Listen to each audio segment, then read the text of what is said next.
1257. It's our 1570th interview, ladies and gentlemen. I am your host, Richard Franzi. We've been on the air since March of 2009, and we're the longest running business podcast here on octalkradio.net and out of Orange County, California. From entrepreneurship, marketing, sales, and customer care, Barry Lieberman has you covered. With 36 years of solid experience under his belt, he knows what you need to market your firm digitally, grow your business, and implement infrastructure solutions into your organization. He's a founder of Advantage Plus Marketing Group Incorporated. He's an adjunct professor at Cal Poly SLO, and he's also a chief marketing officer, or at least a fractional chief marketing officer. So he wears a lot of hats. Barry, welcome to Critical Mass Radio Show and Podcast. Thank you, Rick. Very happy to be here. It's good to be here. I met Barry earlier this year, I believe, That's right. And we've enjoyed our building of our relationship. But for the audience, maybe you could share your professional path to these multi-pronged approach that you have to your career now. Well, I'll try to do this succinctly, which is not my forte, but I'll work on it. Yeah, you're marketing. Yeah, exactly.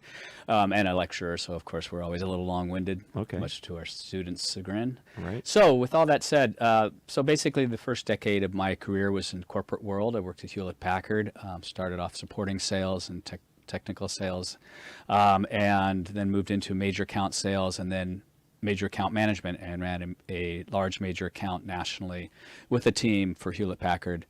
And then into the 90s, found a business problem out there that technology companies, specifically software companies, consultative sales, very good at solving business problems when I got in the door. So companies like SAP, Oracle, Cognos, you can name a number of others, were just fledgling or new companies back then, and they were great once they got in the door, but they didn't know how to find that business. So fell into building the first business-to-business lead generation, demand generation agency for technology or marketing services firm through the 90s. We didn't know we were the first at that time. We were just doing what needed to be done and doing what most people didn't like to do, which is trying to figure out how to prospect, and this is pre-digital era. And then in the 2000s, moved that into the digital era, and a lot of middle of the funnel work, nurturing prospects, keeping prospects alive for companies, launching products and getting into launching businesses.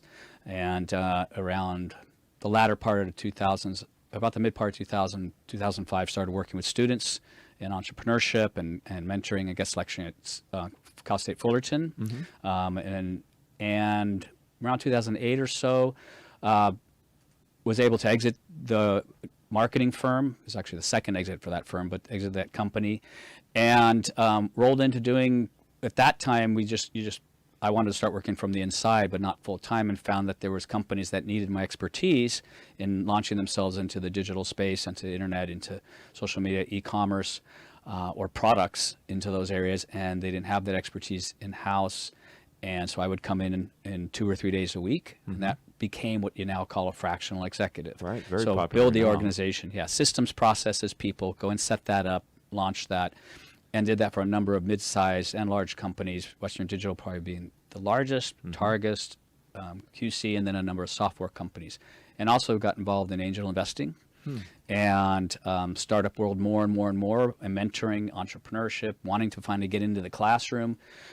And got involved with a number of startups, invested in a few, like many of us, crashed and burned on a bunch, few successes out there, and have landed into a role of helping launch companies from scratch.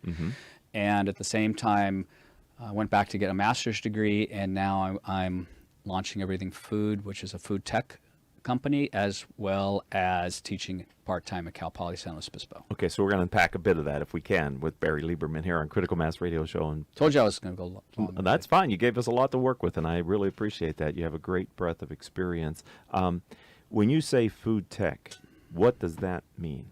So Everything Food is building, or it has built, probably the largest, if not the largest, one of the largest normalized, standardized food databases in the country, and down to the products themselves. And the idea is to enable people to make more informed food choices. Okay. And the idea, and if you think about that, we all have the opportunity at a certain point in our life where we might want to restrict our diet. There's foods we have to avoid due to a medical or physical reason, or maybe we're training for some activity.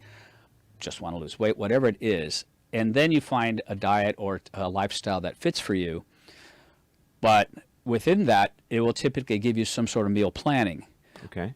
But it doesn't really get down to, okay, if let's say it says you need 8 ounces of high omega-3 oil fish such as salmon, go buy that. But within salmon, there's a large number of varieties and a large breadth of quality. So for any food type, whatever you can think of, there is a variety of what's good or what's not. And that's based on its nutritional values, its ingredients, it's how it was raised, how is it grown, how processed was it, how least processed was it. So we've built a platform that enables you to compare those foods. Oh. And I've even created a rating system called the Everything Food Quality Score. And then enabled you to those that are so inclined to actually inventory an entire kitchen or household, score those parts of the house, parts of it, or all of it, to enable them to better improve their food and improve the choices, as well as a person could do that, and then eventually source it. Are they the first movers in this space? I've not heard of another company who's trying to do this kind of work. There are first movers in each of those areas. Nobody's attempted combining it to one journey. Sounds complex. Yes. And the entire journey I've spoken about, the search and compare part has been out in a quote-unquote market test since March. The rest of this journey, the ability to search, compare, build lists, inventory, shop online or offline, all through one platform, will roll out in January. Wow, ambitious. And final question on them, what's their revenue model? So the revenue model will be a affiliate commission on those people that end up purchasing through the site. Oh, okay. So the site will have, think of kayak, like the aircraft where you can go to different sites. Yeah. So with Everything Food, you may get to a point that you've selected all the foods, and then it'll present you with a number of different choices of how to source the food online, if you choose. And then you might say, okay, I can get these items at Instacart, these items through Amazon, these items through Whole Foods, and just place the orders. You'll end up on those sites, check out, and the food will come to you. Great. And then we get paid a commission on that. Right. There's also a business-to-business side of the platform for dietitian nutritionists that will have components as well, pricing models there, and then all the other things that come with building a large data analytics. And the company's name again is Barry? Everythingfood.com. Everything. So for listeners who are maybe curious to the model, can they go and look at that now? Yes, the initial portion of it that enables you to search the database and compare products is out at everythingfood.com. Okay. And then the rest of the pieces that we'll be rolling out during the next quarter. I love it when we have entrepreneurs on the show who have some type of socioeconomic or macroeconomic trend behind them. And this, what we put in our mouth, people are much more aware now than, in my lifetime at least, than we were decades or, before. So I think this sounds like a business model that has found its time. The mission is to improve the overall level and quality of the food that people consume through awareness, by purchasing dollars. How we spend our money will raise the level of food if we start rejecting. Right, because you have an informed consumer. That's right. And they have a basis from which to make a decision, which today can be very confusing. That's it's right. Marketing terms. Those damn marketing people. It's all these marketing terms, but what do they really mean? That's right. Right? That's right. All right, so you must be really jazzed about helping this company to build Very this business. excited. It's kind of a culmination of a lot of years to be able to put something like this together and be part of it, ambitious, and to drive it. But yet making a positive difference in people's lives. This is awesome. So exciting. let's talk about being ambitious and making a positive impact on people's lives through your guest lecturing and as an adjunct professor for Cal Poly SLO. So tell me, how did that, I know you did the work, you were an instructor at Fullerton for years, but how do you go from Cal State Fullerton to San Luis Obispo? Yeah, so in the past I had been doing all the things you can do without getting into the classroom and teach an entire course. So over the That past sounds like a heavy load. 10, 12 years have been guest lecturing, conducting workshops, being a mentor coach in incubators, coaching startups. Yeah, but those are all controllable activities. I mean, to Those some are degree, all. you They're make yourself part-time. available, right? Yeah, and it's a give back, and it's Right. wonderful, and it's incredibly rewarding. And as you Right. do more of it, you start realizing, well, this gives you even, instead of going to work and coming out tired, you go do this and you come out jazzed. Okay. And so that was always leading me towards in a career like I've had. I don't think I planned any of it. It just is one of those things that evolved, and being a little slightly ADD, it was like, oh, what's the next thing I got to go do? I'm bored, yeah. You know, you have to keep reinventing. But the one thing that I really enjoyed when I was an undergrad was a few of the lecturers who were working out in business at the time, and Cal Poly was really good about doing that and bringing people like that in. And so I always thought, you know, someday when I get into my 60s, originally planned to do it in my 50s, but turned out to be 60s, would like to go back and teach at a university. And I hadn't really said for sure it would be Cal Poly. That was always kind of a possibility. And then through all of these different activities that were volunteer, you know, it got getting closer and closer and getting better and better feedback and more encouragement to one day at the ripe old age of 59, I said, I'm going to go get my MBA because you have to have a master's to teach at the universities, at least, right, at minimum. Right. And therefore, I went back and finished that in May. And just through a number of circumstances, I was not planning to commute 3 days a week to San Luis Obispo. I was planning to stay here and do it at the local schools that I have a lot of friends with and relationships with. But I had some relationships up there, and everything just fell into place, and I'm very happy I chose that school. So from that perspective, what have you learned about this generation that's coming through Cal Poly right now, and the students in the discipline in which you're educating them, my friend? We're in good hands. Okay. I mean, we really are. I really, a lot of people say, oh, this group or this generation or millennial this or somebody that or Gen Zs. Yes. They work hard. They, in every single assignment or exercise, they exceeded my expectations. I found that I learned quite a bit from them about what works, how much time to lecture versus to guide. I taught introduction entrepreneurship course. It was very experiential. That's good. Quite a bit of exercises, quite a bit of student interaction, a lot of outside activities, and then the other course was a technical complex selling course, and they were through two different majors. Well, the entrepreneurship was a cross-functional. Any major can take that course, and the other one was specifically within a particular major. And in each case, I found that the challenge was getting the interaction in the room, unless you create an exercise or those environments. Then they would interact with themselves quite a bit, and then with you as little as possible. Right. But as it turned out, then you think, are they listening? And you ask questions, and you think some are involved, some are not. They're not listening. And then they go in and do their work.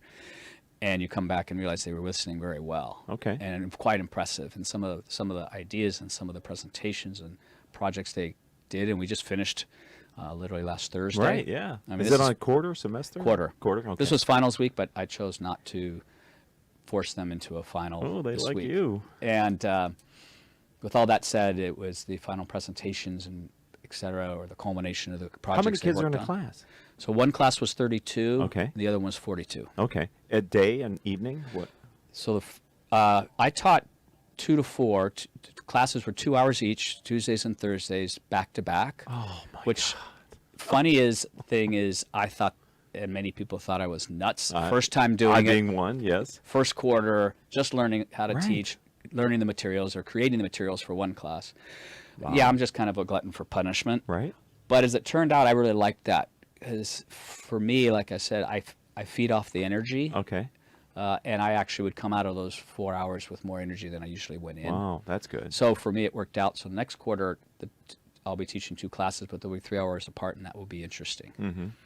Well, But get a little time to do something else, maybe. Yeah, maybe get a bite to eat. Maybe get a bite to eat. Yes, Something right. like that. Well, that's great. So what have you learned from teaching as well as being a practitioner? I mean, has it made you better at your day job? Have you seen? And I love unintended consequences, Mm-hmm. right? It's my third book. So what was the unintended consequence back into your professional life from being in the classroom as heavily as you've been this year?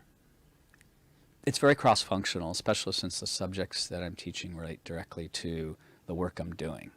So I take the work that I'm doing and bring it into the classroom to show them that this isn't theory, or we're not making you do a whole bunch of just exercises that are academic. Brought in a tremendous number of guest speakers, some of which I would have not had access to if it were not that I was asking them to come in and guest lecture and give That's back. true, yeah. I wouldn't go up in the time of day, but Right. because I was asking that, that was my ask, that not only helped the students and helped the school by bringing in people that hadn't been exposed to the school or needed to be exposed to the entrepreneurship program that's there, which is very, very good and very extensive, but also became contacts and relationships that I'll carry forward into my business life. Smart. Vice versa, in the classroom, you're bringing in expertise and getting real world impact into the class, but I'm sharing what I'm doing to launch the company with one of the classes, which was all about coming up with an idea, ideating the idea, coming up with and basically that idea being, are you solving a problem? And I won't bore you with the whole thing, but then you find out, what's a problem out there? How do you find out if the problem's real? Is it valid? Are there people that you can get to that are early adopters that are in pain? Is that valid? Can you develop a solution, validate the solution, create kind of a prototype, all of that in 10 weeks, and then have the people coming in and commenting along the way, and then showing the students, hey, all these different things you're doing, and showing them examples of it actually happening in the real world, especially since we're doing exactly this right now, is taking an idea and launching it and rolling it out, right, and bringing in and showing them those exact exercises that they're seeing done in class, how they're actually being implemented or were implemented out in the real world. Vice versa, you start coming across exercises and things that you do in the classroom, you realize and go, we need to go back and do this at the office. We didn't do this. We skipped this or we skipped that. Be right? more disciplined. Yeah. Or you've done it so many times, you're just moving, Right. Fresh set of eyes then, maybe. The students are fresh set of eyes. Fresh set of eyes, or you just end up looking at it and saying, well, wait, we should go back out and do this exact, early adopter exercise or this customer interview approach, or, let's bounce it off this audience. So there are CEOs and business owners that generally listen to our show, either live here on OC Talk Radio or as a podcast. And the challenge may be in their mind is, how do I motivate and inspire the Gen X and Gen Y and Gen Z, the younger generations that are younger than maybe the boomers, who are maybe and many times still leading some of the more traditional companies out there. You had to be on stage for 2 hours with a room full of Gen Zs now. If there was one lesson that you could pass on to them about how do you get them not just to pay attention but to become engaged, what have you learned from having to frankly hold attention like that? There's some things you have to do where you have to decide. It's like picking battles. There's some times where you have to decide, look, there's material we have to cover. We're going to have to go through this. So let's go through it. Try to make it as interactive as you can. Try to take a lot of the statements you want to make and turn them into questions with the audience. And you could do the same thing with people. If there's a point you want to make, sometimes you can make the point shortly or start it and then finish it with a question, or vice versa. Start with a question, get an answer that isn't the right one that you're shooting for, or a whole bunch of interaction from the room or the meeting, and then come back and say, well, that somebody may have hit on the point, then you of course go, exactly right, that's the point, and then you riff on that point. Or you bring it around and say, well, here's the point of this is that based on your answers. And either way, generally people are dancing around or very close to the answer if you prepped it properly. So that's one thing that works very well. And then the idea is always taking that and turning it into some practical exercise, or if it's in the business world, turn it into what is the task or activity, and then empowering the people to do that, even if there may be mistakes. It's okay, build that into your processes and your business plan. And of course, in an earlier company, you're doing so much experimenting that mistakes are what you're looking for. Right. The biggest thing that we try to teach is, going to market or bringing a business, it's a science. It's not innovation. It's not about creativity. Matter of fact, the difference between an innovator and entrepreneur is an innovator comes up with ideas. Entrepreneur focuses on making money and profit from an idea. Right. So that's the difference, is how do you turn this into something as a business, right? And then later you figure out how do you scale that business. So in the early stages, you're doing a lot of experimentation, a lot of figuring out what doesn't work. And then you move into scaling. And scaling gets them into more about engaging people in processes, systems. And the more engaged people in developing those processes and systems, the more involved they'll be. So my engineers told me that we are at time, Mr. Oh, okay. Lieberman, and it's Told been, you. right, it goes by quickly. If someone Warned would you. like to learn more about you or the work that you're doing, where would you direct them to go to learn more about Barry Lieberman? The best thing is contact me directly, Okay. email me. Okay. And they can email me at barryl@apmg.com or just info@apmg.com. Or connect with you on LinkedIn, I take it? Connect with me on LinkedIn, or if it's related to everything food, bleberman@everythingfood.com. And how do you spell Lieberman? Lieberman. Thank you, my friend. Thank I you. knew we could fill 20 minutes talking about your background and what you're currently doing. I love the fact you're doing a lot of things, and thank you for making the commitment to going up to San Luis Obispo and educating the next group of leaders that are coming into the business world. Thank you. I appreciate You've you been having me on the show. A friend of the community and a part of the critical mass community, so it's great to have you finally on the program. Thank you. You're welcome. Appreciate it. All right, and I'd like to thank our engineer for today, Mr. Paul Roberts, and the three producers who we couldn't do the show each week without their help and guidance, Joan Park, Crystal Nunley, and our newest producer, Vanessa Holland. Until our next show, I hope all of your business decisions will move your company in a positive direction.